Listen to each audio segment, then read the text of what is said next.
Muhterem Uygur vatandaşlarım, ben Doktor Nimetullah Reşidi. Uygur ili 62 Sak Yezisi'nden esletigim Musaba'yı avladım. 69'da Şincan yani Yeni Çıgıra Tıbbi Bilim Yurtu'da tamamladım. 85'te Türkiye'ye geldim. 35 yıldan beri Türkiye'de yeni davalaş oldum. Benim yeni davalaş metodum biyolojik saat. Biyolojik saat dediğimiz her kişinin özüge ait devrelik ritmik hadisi.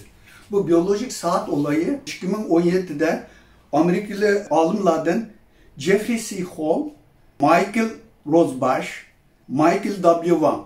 Bunların emeği tüpeldi. 2017 yılının tıbbi Nobel mükafatını kazandı. Bu hadise benim 35 seneden beri yürütmekte boğan biyolojik saat metoduga bir destek ve bugünkü yeni davalaşının yüzlenişinin biyolojik saat üzerinde buluşuğa bir alayda bir kollap kuvvetleş ve destek boğanlığını his kılmak için bu metodda her birinlağa bu fırsatta hususen yakında korona tüpeldin her iş online üzerinde buluyordu. Ben bu online fırsatından faydalanıp Uygur vatandaşlara bu metodla ürgütüşüne münasip gördüm. Eğer bunun kızıksanlar bundan naite yaxşı netice alışınla ve onu günlük hayatında uygulayıp tirikçiliğinle için bir destek buluşuna işençim kamil.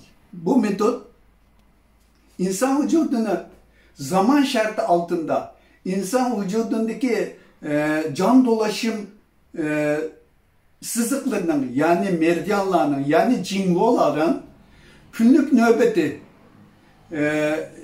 musbet ve menfi karakteri 5 madde karakteri bunlara asasen günlük vaziyet göre en verimlilik nokta ne? Yani Uygurca'da bu noktanı pelle desek daha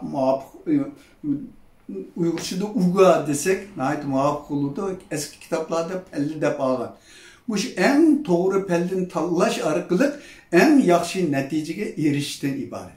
Maksat tıp bir netice senneti bunun en yaxşı bir netice erişti. İnşallah okuyucular bundan bir yaxşı bir netice ilişki tırışmaya. Bunun gibi metot bu GYD akupunktur çörgüsü diye ad koydum. Bunu internet benim torbitimden karşılanma çıkıyordu buna.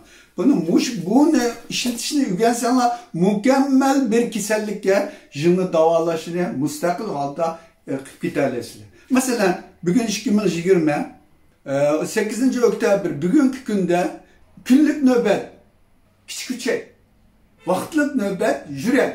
Yürek bilen küçük birbirine tamamlayan biri artı biri eksi bir ateş nitelikle ateş alaylıkla ilgili bir organlar. Bu organları bu zaman şart altında iliş arkalık nayet ünümlük netice. Her kandak kiselini bu saat gelgen her kandak kiselini bu metotla davalışınlar mümkün.